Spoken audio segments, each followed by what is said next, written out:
All right, hello everybody. We're here live before a studio audience with ACAB Radio, which stands for All Chihuahuas Are Bipolar. Today we have Jay Leifer, King Ron, and I'm Kelly Patterson. And we have a special guest today, Nissa Tzun, who works for Force Trajectory Project and also Families United for Justice. She's going to talk to us about that and a little bit about her background. And we're going to talk about the Junior Lopez case, which is the latest case where Metro has shot somebody. And there's some questions involved in that, and we're going to go through those. Welcome. Yeah, Thank welcome, you. Nissa. So before we start on Families United for Justice and Force Trajectory Project, I just wanted to ask, what inspired you to activism? So in 2006, I was living in New York City, and I was in my first year of teaching special needs children in Brooklyn public schools. And it was my real first overly blatant experience with institutional racism. My children were, 12 black and brown children who had mixed disabilities, so ages 5 to 10. And their classroom was in the basement floor of the school. And they were completely separated from the rest of the population. They were treated like dirt. They were treated like second-class citizens. And in terms of resources, as their teacher, they didn't really have any resources, which didn't make sense because these kids are federally protected by IDEA, which is a Disabilities Rights to Education Act. And basically these children, these special needs children, come with a check, a federal check, and the school sees it as that. They see it as money for themselves. And so what's being practiced on a wide scale, and this is nationwide, although I'm sure there are, exceptions to the case. I'm sure there are some really good special needs programs as well, but it is widely practiced where children are looked at as paychecks, and they use that money to fund their gifted programs, to beautify their schools so they receive a good school grade, and then the children are treated like crap, literally. And I saw that hands-on, or right in front of my face with my kids, with my first class as a special needs teacher. Mm-hmm.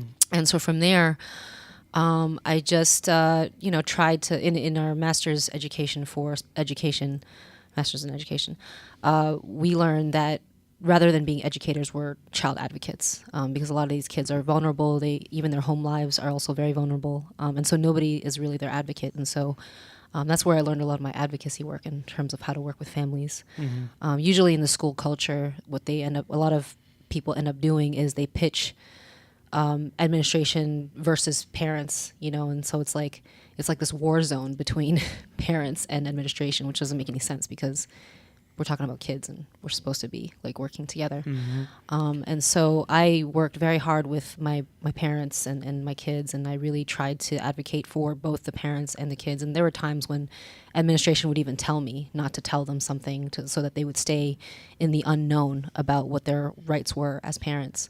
And of course I didn't. I just told them because I disagreed with that. But needless to say, that got me into a lot of trouble, and but I didn't care because I don't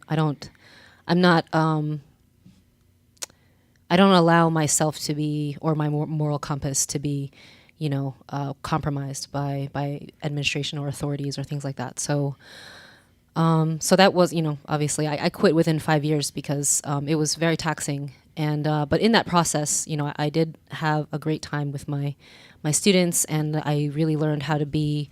It's really through my students and through my coworkers that were in the classroom with me that taught me how to advocate for families. And during that time, I also got involved with community organizing, and I joined an organization called Answer Coalition, which it's a nationwide protest organization, and the headquarters is in Harlem, New York. And so I've been a photographer for a very long time. I've been an artist my whole life, and they kind of celebrated me as a visual artist and their photographer, and so they would send me to do conferences and cover different things and stories and front page news for their community paper, which is nationwide, called the Liberation News. So from there, my entrance into police brutality came from a Long Island story, the case of Kenny Lazo, who was beaten to death with flashlights by 5 Suffolk County police detectives. Very heinous case, probably the most heinous case I know of police brutality. He nearly chewed off his own tongue because he was in so much pain.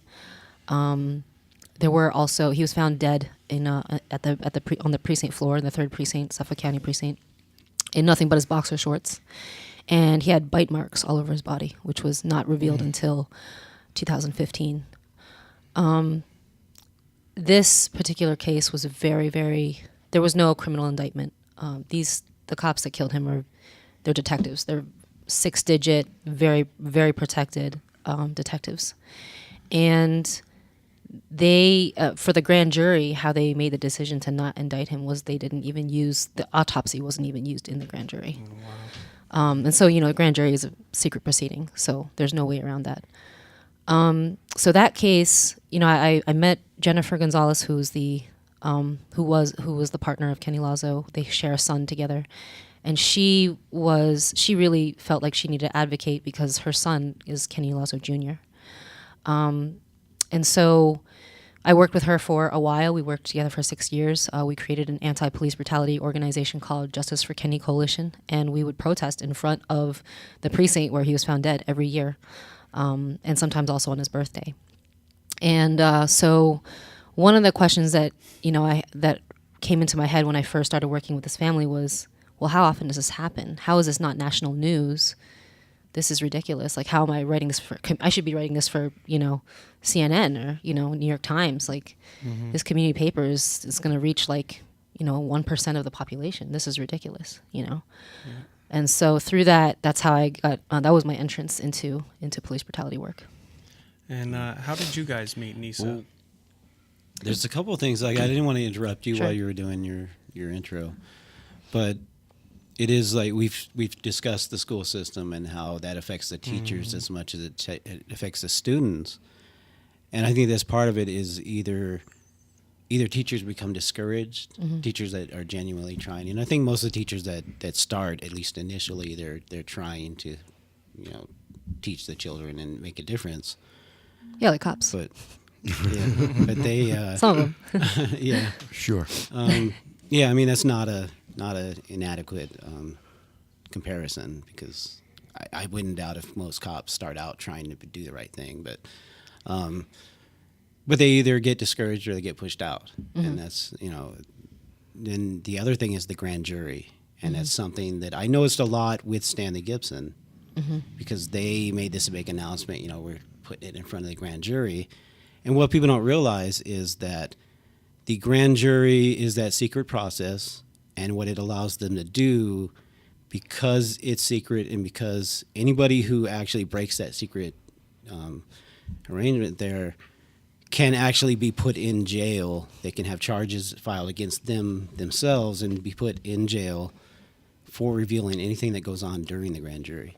So basically what happens is the DA, who's in control of the grand jury, goes in and basically throws the game, does a really bad job, and supports the police narrative of what happened.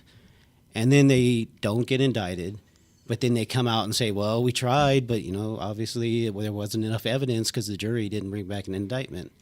So it looks like, we tried to do our job, but we couldn't do it, Exactly. kind of thing. Or, it was justified, obviously, because the jury didn't think that there was anything wrong with it. And now that's where the Tashi Farmer Brown case is right now. Exactly. Behind closed doors, and it's been almost a year now, and Nothing. Yeah, nothing. Yeah. So that doesn't give me much hope. I was hoping when it went in front of the grand jury to review the charges that hopefully they were going to increase it to murder. That's what I thought initially, until you guys gave me the lowdown of how these things work. And I'm like, oh, so they're doing it probably to dismiss the low-level charges that they actually charged him with. Well, that's something I haven't really discussed with you, although I've asked a couple questions, and I know you're the one that told me that they had delayed it a month. Do you have any idea or any suspicions regarding that? Because my suspicions, they're going to drop the charges, or they're hoping to drop the charges. And because, first of all, they didn't do the grand jury in the beginning, which is normally when you would do it. they came back like 9 months later, and all of a sudden decided they had to go before a grand jury. And then that part where they delayed it, like, if anything, it should be a formality where they just confirm that indictment. But now they've got to wait another month. So like, why would they do that? Yeah, I mean, this could go on forever. I mean, I've seen families wait. I mean, years and years and years for answers. In regards to these court proceedings and hearings, they just it's like the filibuster, basically, right? Yeah. So there's really no way of telling what's going to happen. Of course, we all wish for an indictment. We hope that Kenneth LaPera, who's extremely guilty of taking an innocent man's life, is indicted for, well, what are the charges? Manslaughter? It's right now, as it stands, it's involuntary manslaughter and Seemed pretty voluntary to me, but right. Yeah, I think it's oppression under the color of law. If that's not the exact, it's one right. of those Yeah. in the range of that. I remember that one. Mhm. Yeah, the thing is, on the video, you can hear the other cops telling him, let him go, and he refuses. Yeah, he says, "Are you There's sure?" nothing- Yeah. Yeah, there's nothing involuntary about that. If they want to say manslaughter, it should be voluntary manslaughter. I don't even think it should be that. I think it should be murder. Yep. I agree. Even before that, there were at least 2 security guards from the casino that were holding Tashi Brown down. There's no reason whatsoever that chokehold ever had to be applied in the first place. And then when he refuses to let go, I mean, he shouldn't have even been tased. He shouldn't have even Right. been apprehended. Well, That's- that's the other thing is they did say, had he survived, they would not have charged him with any crime. They had no suspicion that he had committed a crime. The only thing he did was go up and ask these officers, and then the officers started treating him like he was a criminal or like he was a suspect for something, and he was like, okay, I'm just going to leave.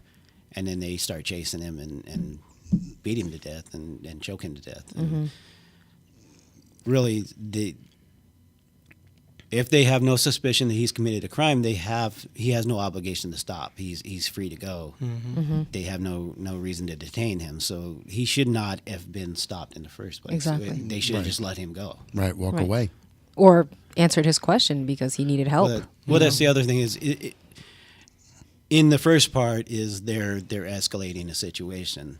So they should have asked him if he needed help, if he had a mental issue and he needed ambulance. Yep. Just don't treat him like a criminal. Treat him like a patient that needs help. And the police always, they always tout out their crisis intervention training. Right. So they all claim they're all certified, they've all been trained in the proper procedures. But obviously we see that it doesn't happen that way, or their training is woefully inadequate or maybe even non-existent, And I we see it remember time when again, yeah.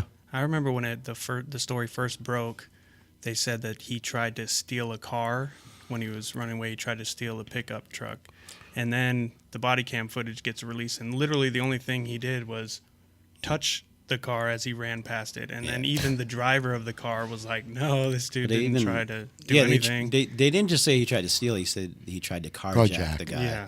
And the guy even like immediately, like in the first story, the guy was like, I wasn't afraid at all. I didn't think he was trying to steal my car. But this is the standard is character assassination. Yeah, that's what they do.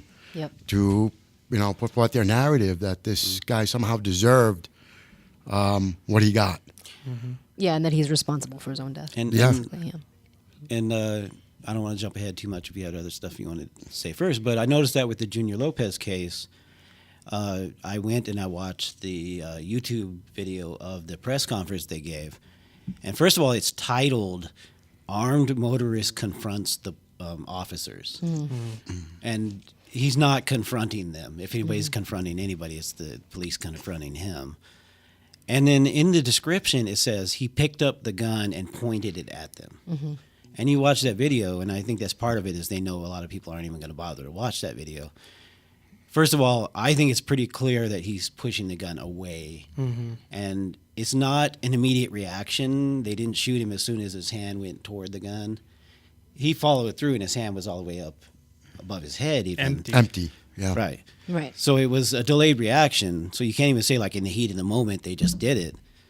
And he never, I mean, there's no way in the world that he ever picked up the gun, let alone pointed it at them. Right. Yeah, that's Right. They create their own narrative. Right. And they're the first to get that information out there. And that's what And people it's- will remember. And it's Yeah. that first impression. Exactly. People Yeah. hear that, and that's what they believe. And that's where the media comes in, right? When we talk about responsibility, who's really actually doing responsible journalism? I mean, Las Vegas Review Journal, clearly fails, in this case, and probably in many other cases. And I've seen a lot of cases with the Review Journal and with the broadcast news, like the CBS and NBC, the local stations, where they literally take a press release that Metro puts out, and they just remove like the identifying information, like the people's email addresses and stuff, and essentially they post that press release. Right. Right. Like They're almost nothing word more for than a word. mouthpiece Word for for word. Metro. Right. And there's been research on this. There's a book called The Politics of Force, which is written by a PhD named Regina Lawrence out in Portland, Oregon. And this book, she did years of research on the media construction of police-related fatality narratives. And she pretty much found that majority of the time, probably like 99% of the time, that journalists consider and use the police narrative as the authority narrative, as the official story. And so because of that, it's really that partnership that, whether or not it's intentional, is part of the reason why this keeps happening, because that narrative is the reason why people look at it and say, oh, okay, well, they just killed another criminal, no big deal, the police are doing their job, get the scum off the street, and that's not, and it's the lack of community awareness and engagement that allows this to keep happening. Just going back to Tashi Brown, so the court hearing is April 26th, and at this court hearing, they're supposed to announce whether or not the grand jury has come back and said, well, we're going to indict him, we're going to move forward, we're going to have a trial, or we're going to dismiss the charges. So I'm very nervous about it. I know that Trinita Farmer, Tashi's mother, who's been extremely traumatized by this event, and keep in mind this happened on Mother's Day. it happened on Mother's Day, exactly. She has a great lawyer, Andre Lagomarsino. He's been very successful in police shooting cases. She did ask me to invite the community to the April 26th hearing. It's probably going to be super early in the morning, so you guys have to get your coffee early. It's Not from Starbucks. I think they do it in the mornings just to discourage me, because they know I don't sleep in the morning. Right, exactly. So usually it's really early, we show up at, I think, 7:30 or something. It's really early. And, I think it's a little, because this is happening right now, literally. It's like, next week when it's going to be happening. But for future reference, community engagement is what can indict an officer. So we saw that in the Oscar Grant case, right? The Oscar Grant case is the young man who was pulled off the train with his friends, several of his friends, all black and brown kids, on New Year's Day, January 1st, the morning, 2009. And if you guys haven't seen, I know you guys have seen it, but to our audience, if you haven't seen Fruitvale Station, it's the director of Black Panther, Ryan Coogler, who directed Fruitvale Station. Is his first Hollywood feature film, and he did an amazing job at, he worked in concert with the family to create this narrative of Oscar Grant and tell his life story and his untimely death. And in the Oscar Grant story, there's, that particular movie doesn't talk about the movement that happened after he was killed, but the Oscar Grant movement was historical in the sense that the community and the family worked together. They protested for weeks and weeks, and they were able to shut down the ports in San Francisco. And that's what caused them to indict and ultimately indict the officer first, right, and have those charges stick. Because all of a sudden, the economy is being messed up. They're messing with their money. And once you mess with the city's money, then as a people, you have your demands. And that's, in terms of moving forward in these cases, that's what we need to do. You know, we need to engage community. Community needs to work in concert with the family. The family's on the forefront. And, you know, they put pressure on the throughout the entire court case. You know, everybody showed up every day of the court hearing. They were very consistent. One of the things that Uncle Bobby, who's the uncle of Oscar Grant, always says is that he, you know, because you hear sometimes, like during the Black Lives Matter protests and stuff, family members will be like, oh, well, we don't want any violent protests. You know, we just want the community to just wait. And it's like they do that because their lawyers tell them that, you know. But what Uncle Bobby did that was different from that was that he was like, no, the community is outraged. This young man was killed for no reason. You know, they should be able to express themselves the way that they want. And so because he allowed to have that freedom, that permission to the community felt very empowered by that. And so they pushed really hard throughout the entire court case. And then you have an ultimate conviction of involuntary manslaughter, you know, which... You know, Johannes Messerly, who was the officer that took Oscar's life, served 11 months in prison, which is nothing, right? And he was police prison, too. He's probably playing tennis every day. But at the end of the day, that is the last known case where a police officer has served time for taking the life of a civilian in a police shooting case specifically, with the exception of Walter Scott. But that's because the cop turned himself in, which never happens. So, right, you know, so that doesn't really count, right? And that was 2010 when he was convicted. So it's been 8 years, you know, that this country has not seen a conviction or prison sentence, right? Because Akai Gurley, Peter Liang, an NYPD housing officer, killed Akai Gurley for no reason again, you know, in the pink houses in Brooklyn. And Akai and a friend of his they decided the elevators were not working, so they decided to take the stairwell. And the stairwell was, you know, dimly lit and very dark. And these rookie cops were, you know, scared shitless, literally, you know, and heard a noise and shot in the dark. And they took Akai's life. And Peter Liang was convicted, but, and this is the crazy thing, I think it was the judge, or I can't remember who it was. It might have been the DA, I think, who was like, oh, but you know, he shouldn't serve time in prison. Like they literally did a special, you know, request to not put this man in prison. And so now he's like on house arrest with like a, you know, like a GPS something or whatever, you know, well, that's one of the things. So they use their position to create violence in the communities and to actually murder people. And then when it comes time for the trial, they use their position as a defense. Well, see, he's been a cop, and you know he's tried to serve the community, and he's, you know, got this sterling record, and you know it works like both ways. It's like they use it to abuse people, and then they use it to excuse that abuse. And part of that, like with Tashi Brown, I think the reason that he was indicted in the first place was because we had community here that was involved. And the other thing about that is where you're saying that you know, no cops serve time in prison.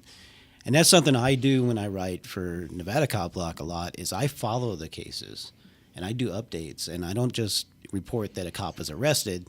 I report on their trial. I report on that eventually when they get that sweetheart plea agreement where they get like 3 months of community service or something.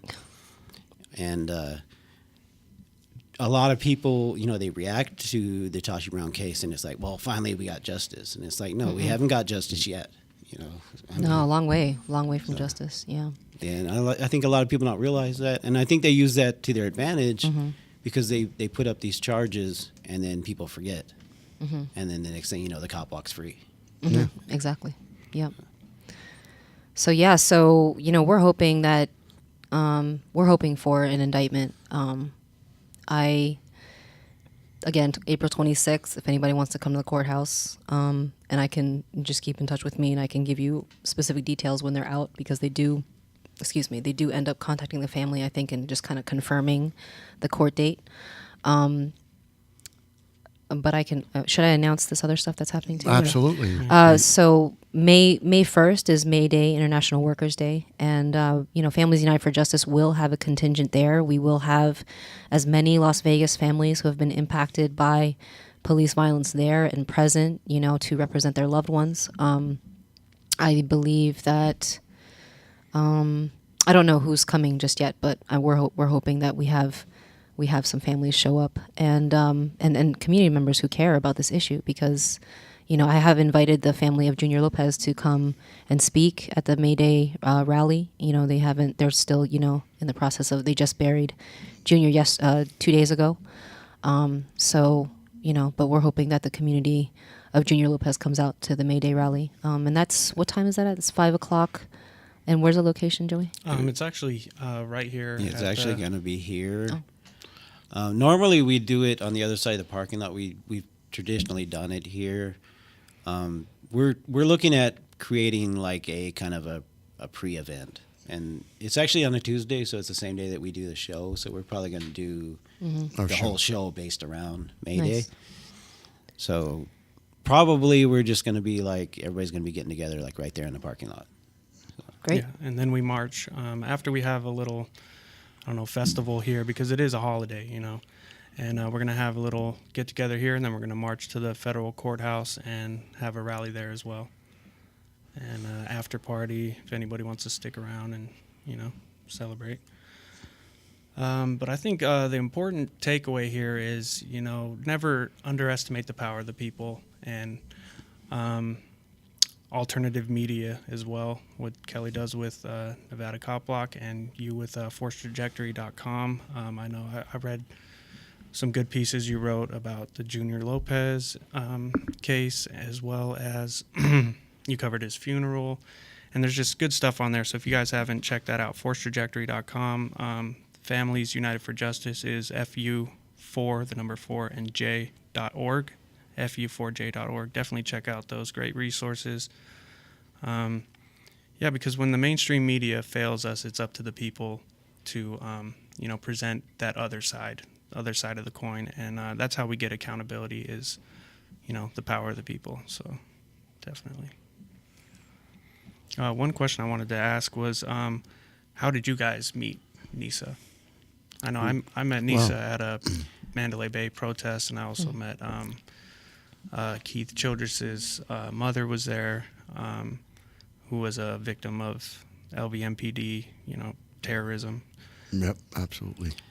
Yeah, I'm not sure if you were in Vegas at the time or you were just visiting, but I know we met originally at one of the Keith Childress's protests on the strip. Yeah, June 2006. Yeah, I mean 2016. Yeah. And then there was a little bit of time where I didn't see you much, and then I know you're at UNLV now, so we have a lot more contact now, which is great. Right, we were at the film screening at UNLV. Right. And what was that film? It's the one you had at UNLV. Was it about Keith Childress? I know that was part of it. I'm not Right. sure if it was. It was a panel. So, Yeah. so I can talk a little bit about Force Trajectory Project if you guys want some please more do. clarity. So Force Trajectory Project, I started when I first started doing this work with the Kenny Lazo family. So, in the process of wondering, okay, well, as a visual artist, how can I support and advocate for a family that's going through this devastating, reality?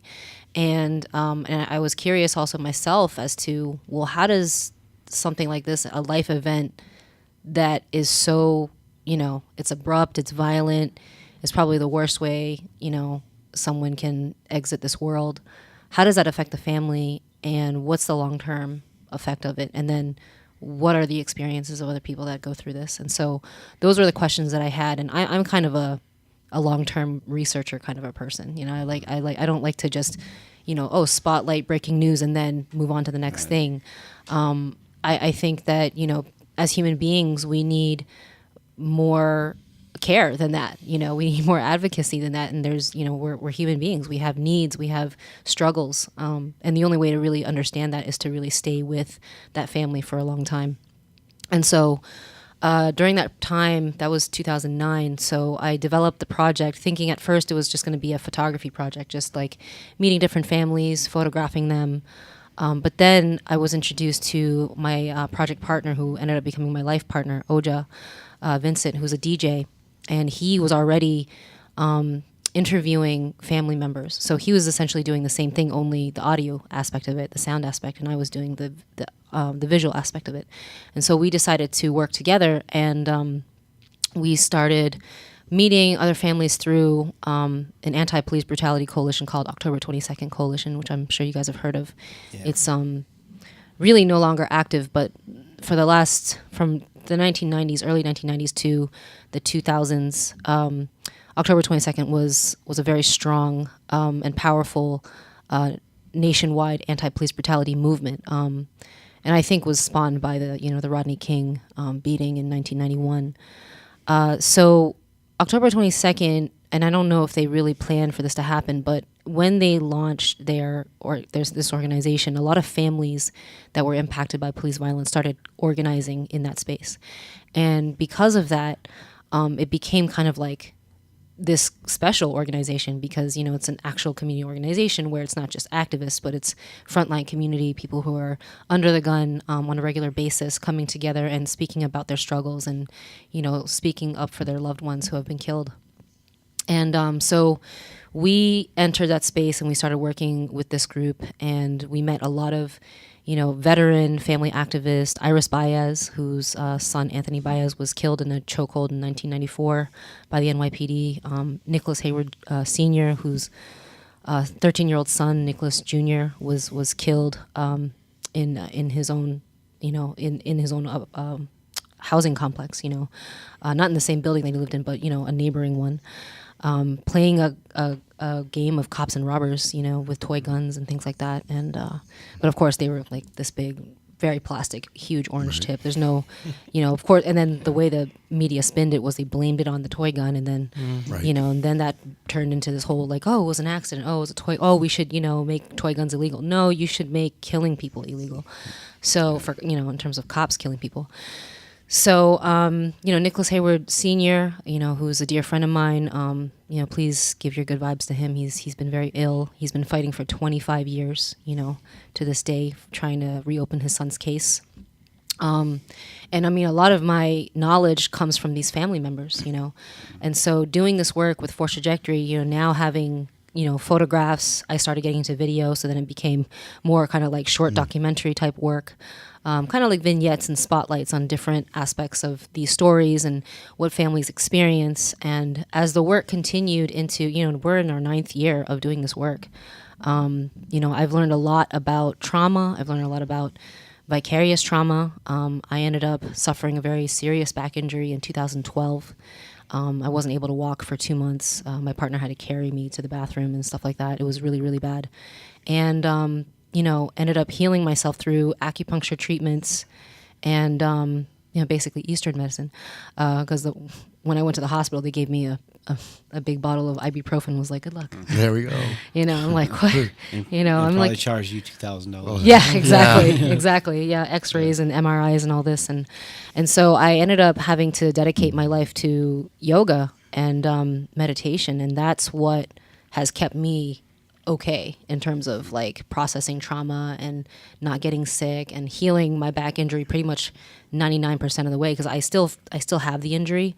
It's a bulging disc, but it's not. It doesn't bother me, daily. I don't feel pain, not that. It might be a little irritation, but it's not crazy. So in that process, learning how to heal myself from trauma, that's when I started really getting deeper into the advocacy work with families. Like at first it was just like protest, but then, protesting this toxic thing that happens to us, this state-sanctioned violence that we're all victim to is very negative, and it's very toxic to our bodies. As activists, sometimes we don't sleep right. We can't sleep. We have nightmares. We have PTSD. And so part of this work that I'm interested in is really about healing, and healing and teaching others who suffer from this kind of trauma and this long-term trauma how to heal their bodies and their spirits from this incredible violence that is long-term and lifelong, oftentimes. So that's the Force Trajectory Project, and that's also, it bridges into the advocacy work with Families United for Justice. Is it okay if I go into that real quick? Yeah. I know there's, okay, so, all right, so Force Trajectory Project. So, October 22nd Coalition was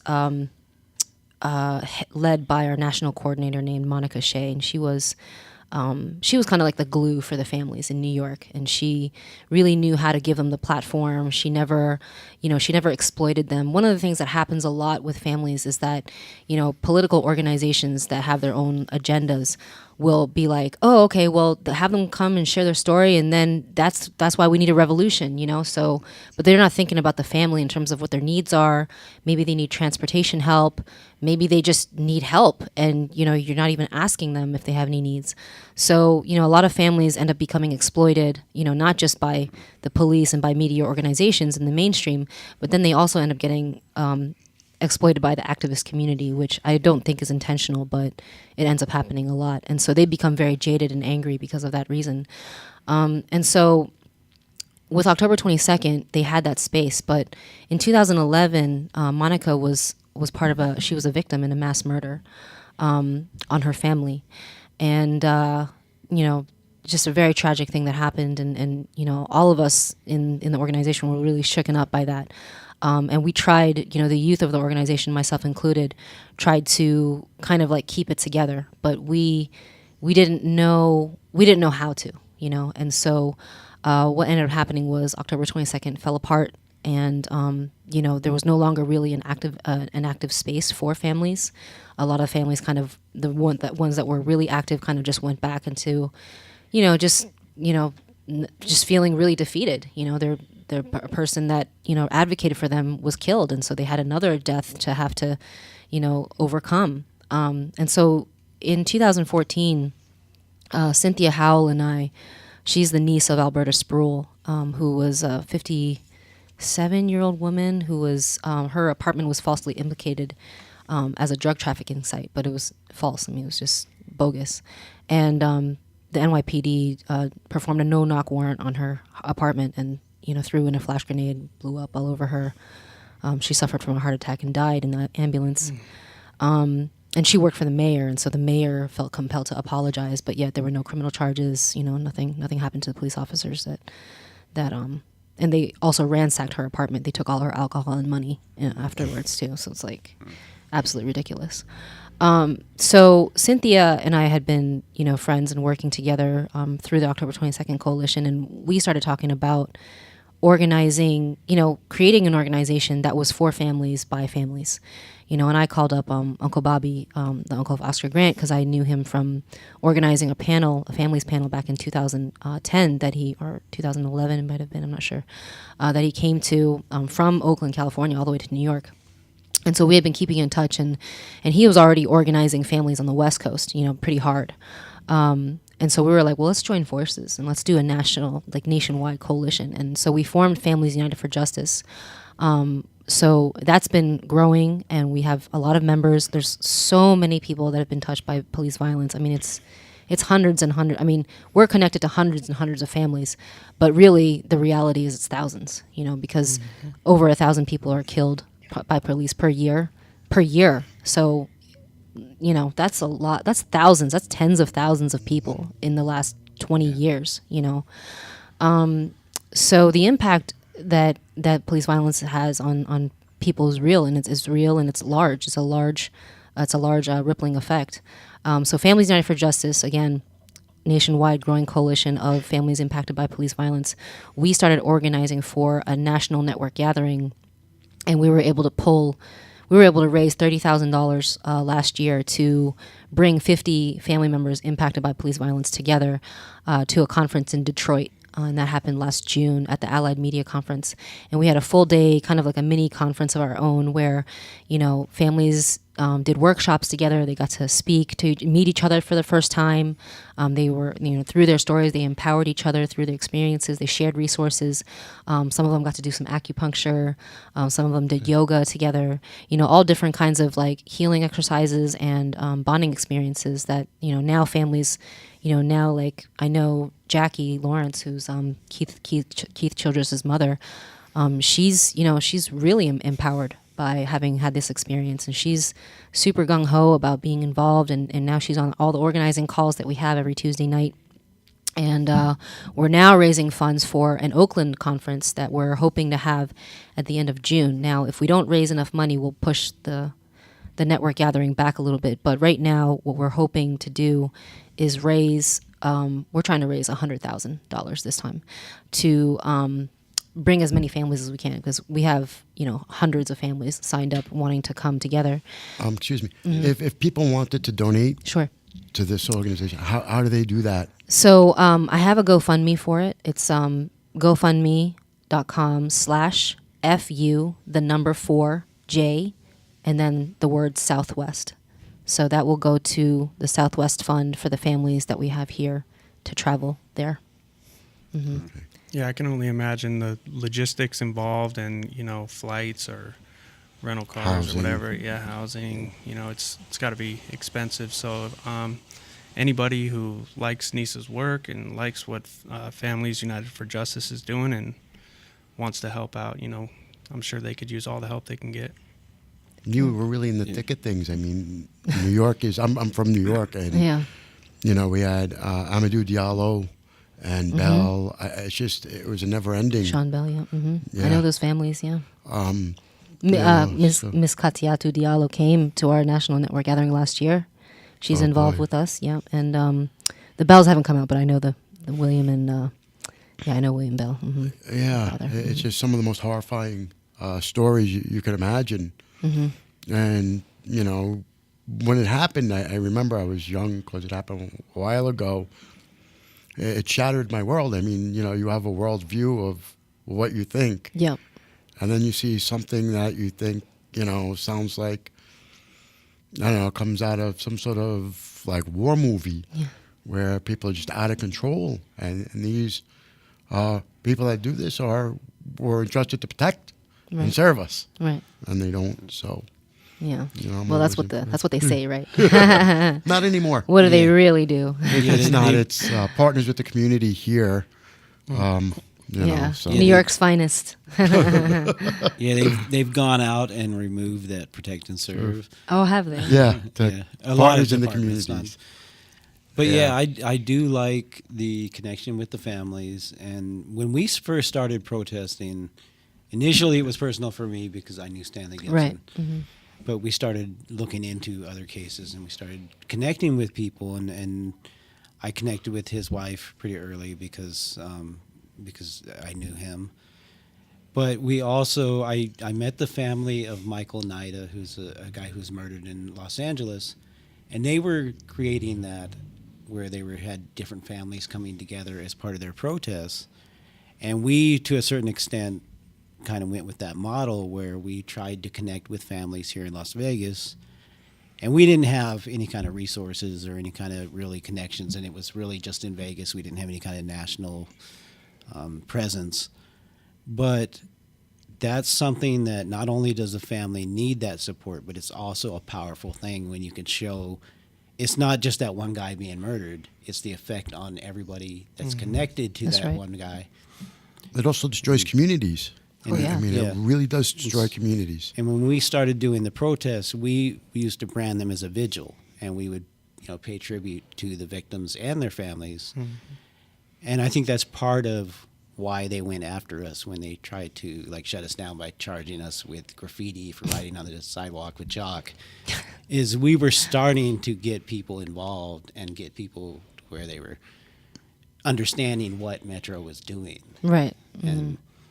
And I think what you're doing is a super that on steroids, it's way it's Hey, it's all collective, man. Yeah. It's all. But I think it's people really- power is, I mean, it's not only, like I said, it's not only good that the families have that support, but it's also a really powerful way to get that message out there and make people understand that it's not just some guy who got shot. Yeah. Which is bad enough. Right. But on top of that, then it affects everybody connected to that person. Mm-hmm. The crazy thing is that when people hear, even if they let's say, because I mean, the news is so it's like half truths, right? It's a lot of Biased. Yeah, it's so biased. I mean, clearly what we see in terms of police reporting is reports on police shootings is that, the police are the authority on the narrative. And so, yeah, what's true is that somebody was killed. That's what's true, right? How they were killed, why they were killed, that's not really dissected in the media. But the thing about police brutality that's really, what people don't realize is how deep it is, right? How deep the layers are, in terms of how it affects the families. And how it affects the community. The convoluted criminal justice system, which isn't really about justice at all, which is criminal and you have justice. the thin blue line where they protect each other at all costs, no matter what the moral thing to do is. Right. Yeah. And then when you have cops that, are the good cops that, report police brutality, they get demoted or they get punished or they get fired. There's many. Adrian Schoolcraft was a young NYPD officer in, I think he was in the Bronx, and he recorded, he released tapes of the quota system, the higher ups enforcing the quota system, which is illegal, and he got, literally he was afraid for his life. Him and his dad they tried to I think they might have successfully put him into a mental institution for a while. And then when he got out, he had to hide. Him and his dad were hiding, for their lives. And, because he released a story. And there's so many others too. And, those cops they're heroes, and I've always wanted to connect with them. I spoke to Serpico on the phone. That's how close I got to him. His name, he goes by Paco. He lives in, so random. My dog went to a dog camp up north, upstate New York, whenever I went out of town. And that guy happens to live next to Serpico. So yeah, I wanted to secure an interview with him, but I didn't have the maybe later down the line. But he has advocated for families who have been impacted by police violence. He worked with, Michael Bell, who's a teenage white kid who got shot by a cop in Wisconsin, I believe. And Serpico helped the family, advocated for the family, and they were able to secure a special prosecutor for that state for any police-related shootings. And, there are a few states that have that. So that's kind of where we're headed now. And I do want to mention that Plan Nevada is working on electing a Just DA coalition that is using the same model that Philadelphia used to secure Larry Krasner as their new DA, and he's making a lot of changes already. So that's something that's really exciting. I think fighting on all fronts is important. Yeah, Wolfson's one thing. Go. One thing about that is the Robert Langford, who represented us when we were charged with the chalking offense, has said that he's going to. I think he's already filed to run as DA. I think that's who we're implicating as the one we want to support. I think this is the first time that Wolfson will have somebody running against him. Yeah. So. And he needs that. Yeah. Right. Yeah. So that's good. So, that's a really important, movement to stand behind, the Coalition for a Just DA. We need people on the inside, as much as we need people on the outside. So it's good to have that going. In terms of the thin blue line and just these whistleblower cops that are, ostracized, and the consequences and repercussions that come from, speaking out on these acts and how they're treated, it really deters other officers from speaking out, and it's just a vicious cycle. So as soon as somebody has had enough and says, I got to do something about this, this is wrong, and then they get, treated the way that they do. Yeah, and then listen, other they cops put see rats in New York City for a whistleblower cop. They put rats in his locker and under his windshield, dead rats, because you're considered a rat. Mm-hmm. So other cops see that. Yeah, they see that, and then they don't want to speak up, so then... And yes, through intimidation. Well, and we've had conversations with cops when we've done protests, and they show up and stuff, and we'll say, they'll say, well, we're not the bad cops. They use the bad apples thing. And we'll say, well, why don't you do something about those bad cops? And most of the time they pretend like they don't know what's going on because... Right, they deny. Right, because if you work somewhere, you don't know what some other guy that works there is doing, But, some of them have actually been like, well, if I do that, who's going to pay my bills? And it's first of all, you're telling me it's only a small percentage of people doing this, so how do they have that power to get you fired? so you can't pay your bills. And secondly, why do you want to work somewhere where you have to worry about if you do the right thing, you're going to get fired? Exactly. Yeah. Yeah, it creates a culture of silence, and silence is complicity. Yeah, And the power that's of where oppression. ACAB comes from. Yeah. For sure. Yeah. Yeah, it's sad. And, cops get killed by cops. A lot of black cops get killed, Yep. by police officers when they're off duty. Yeah, we were Or- just You know, talking that about this happens. morning. Right. On the subway in New York, undercover, Right. when the uniformed officers came on and the undercover police officer was black, was, in the midst of arresting, somebody, they came on and shot. And, of course, they shot the black cop It's because been he was not in it's- uniform. So, of course, he had to be the one committing the crime. Yeah, it's been a all couple racism. years, but there was a cop in Philly who was doing a drug bust, and a bunch of other cops showed up, and they just started shooting him. And I think he survived, but I think he shot like 6 times or Terrible. Yeah, something. And it was just, it was a black guy, and he's not wearing a uniform. Yeah. right. Yeah. So, It's yeah, I mean, for our audience that's listening, this stuff is real and it happens and it affects everybody. And, a lot of family members tell me, like, they tell others, like, before this happened to me, like, I wasn't paying attention to anything. And now I know what's happening, and don't wait for it to show up on your doorstep because, eventually it will, because nothing's stopping it. Nothing's been powerful enough to, confront it and stop it. So we don't really have a choice but to organize if we want to stop seeing our loved ones being killed for no reason. Yeah, we have to demand that accountability, because as these cases happen time and time again, and we see, as you follow them, you see that there's no charges or they get dismissed and there's no accountability. It just and that empowers them to do further it again. creates Right. that cycle, Yep. exactly, where We're they here to know they can empower get the away with people. it. Yeah. And it's also looking at the leadership, right? Because a lot of these, like, I call them super cops, because they a lot of them have killed people themselves, and Right. they get celebrated for. Promoted. Richard Hasty, who killed 18-year-old Ramarley Graham, him and his partner had no warrant. They kicked down his door of his home, and they went upstairs and killed him for no reason. They were like, oh yeah, we thought he had a gun. There was no reason to pursue this young kid, and he didn't have a gun. And then they made up some side story that he had marijuana and he was flushing it down the toilet. Total bogus. Not even true. This kid was 18 years old, had just hung out with his friends, was going home in broad daylight, going home to be home with his family, and he was shot and killed in front of his 6-year-old brother and his grandmother. His grandmother was arrested and interrogated for hours. His poor grandmother, and his 6-year-old brother is now, traumatized for life, having witnessed his brother's death, in front of him. This cop was like smiling throughout the entire court hearing. I mean, he was celebrating. He was being celebrated by the cops in the courtroom, and when he got off, he was again totally happy, and it's so blatant. Right. It's just blatant hatred.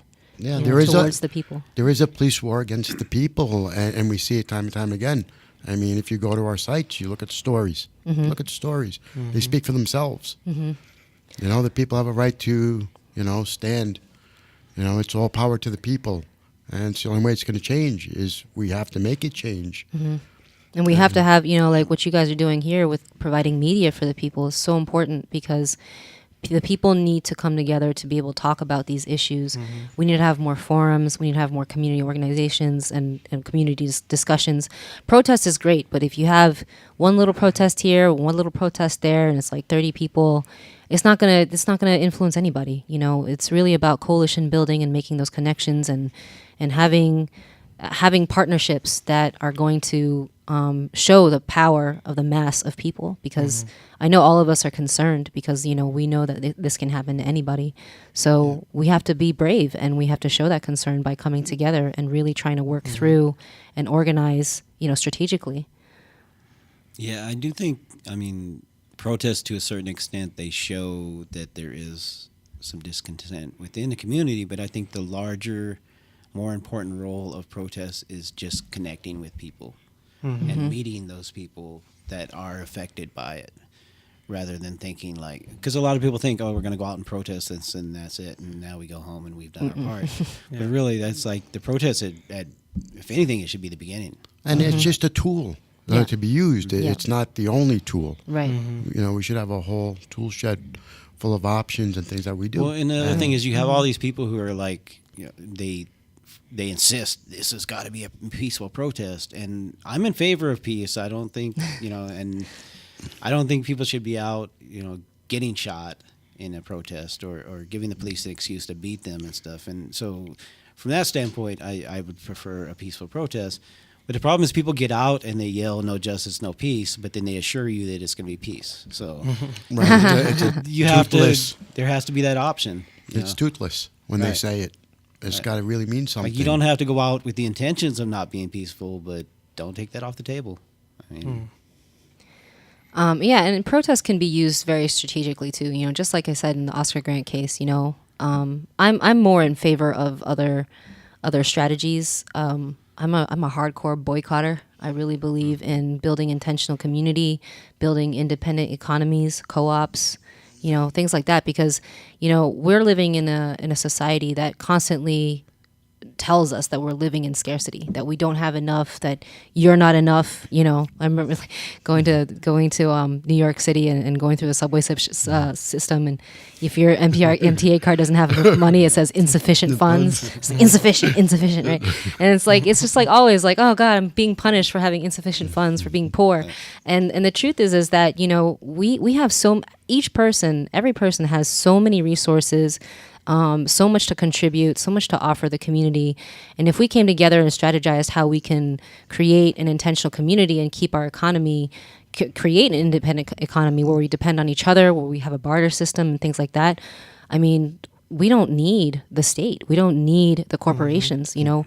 They need us. They need us to spend our money on their products, go to their Walmarts and, you know, buy their Starbucks. You know what I mean? This scares them. I mean, what we do, I mean, even through Food Not Bombs, Right. is we make these groups, these government-run groups, irrelevant. Exactly. And when we make them irrelevant, then we become a threat. Exactly. And we see the force that comes down on us. Right. I think that needs to also extend to the police, to the point that they become obsolete. Absolutely. You know? Don't call them Exactly. ever. Right. Right. Well, if you Stop see my... snitching. Yeah, I wear But it's my also the Stop Stitching T-shirt, you know. you know, you have a lot of people that get involved in stuff, and then they want to appeal to politicians. And really, I mean, there are some things that politicians can do, and they can put pressure on things. But the reality is that they're not going to do anything except what their sponsors and what their donors Exactly. give them. Mm-hmm. And they're not going to rock the boat when it comes to the police if they don't have to, because they know they need the support of that machine. That's right. You know, so they need the establishment. Yeah. So my goal has never been to go and ask a politician and beg them to do something for me. I want to put pressure on them so they have no choice but to do Exactly. it. Absolutely. Yep. Yeah, we can use them in our favor. But as soon as it becomes like, oh, why don't you do me a favor? Then it's like, no, that's not. Yep. That's not. I don't need to do you any favors. You know. So. So in terms of coming together, I know you said April 26th is the court date for. Yes, for Trinita Brown, Trinita Farmer, who's the mother of Tashi Brown. However, and then May 1st, right? So for May Day, we do plan on having a contingent of families there and supporters. And we are gearing up for the Mother's Day March, which I haven't figured out exactly the title and everything with everyone yet. But we're going to do a Mother's Day March. That's what Trinita wants. She wants to lay down flowers at the Venetian. We are going to convene at 3 p.m. The location is to be announced.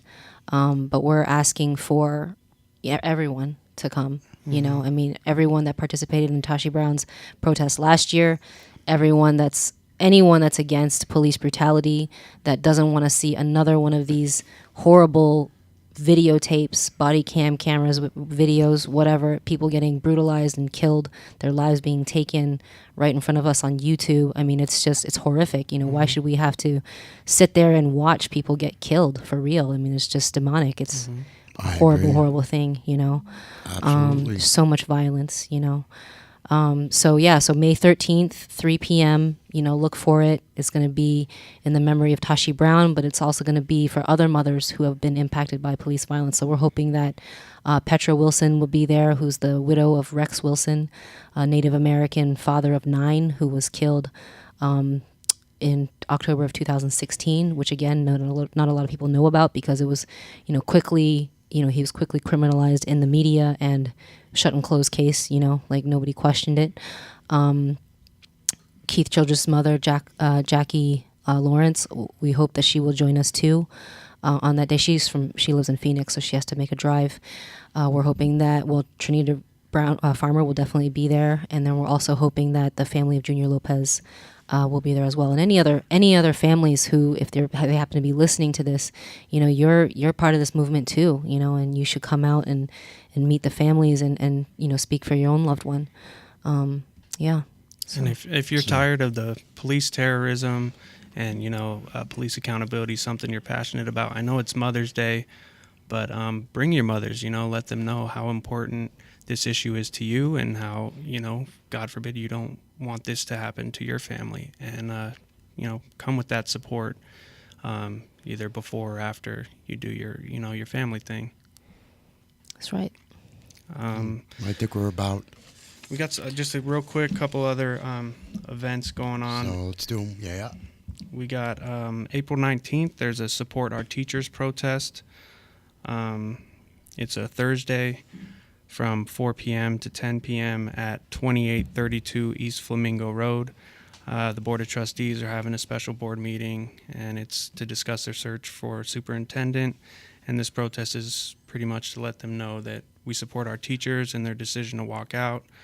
Also, there's a benefit show this Saturday for the 12th annual May Day March, and there'll be live music, and it's all based on donations. So there'll be vendors there where you can, for a donation to May Day, you can pick up some cool stuff from local vendors.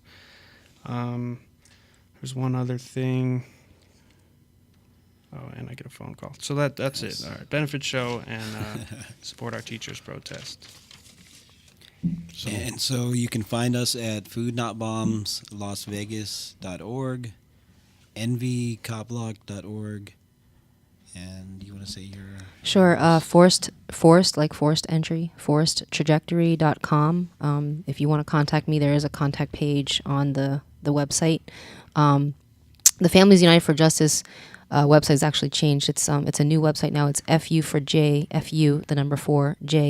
network.org.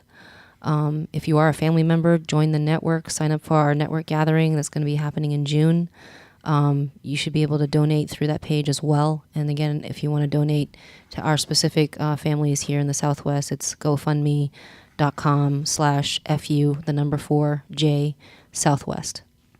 And a special thanks to Happy Earth Market for allowing us to podcast out of their space. Thank you. Yeah, thank you Great very place much. to be. That's right. Good vibes. All right. Hope you guys enjoyed the show. And if you like what you heard, please share it and encourage your friends to like the page so we can help spread this message. Thank you, guys. Thank you.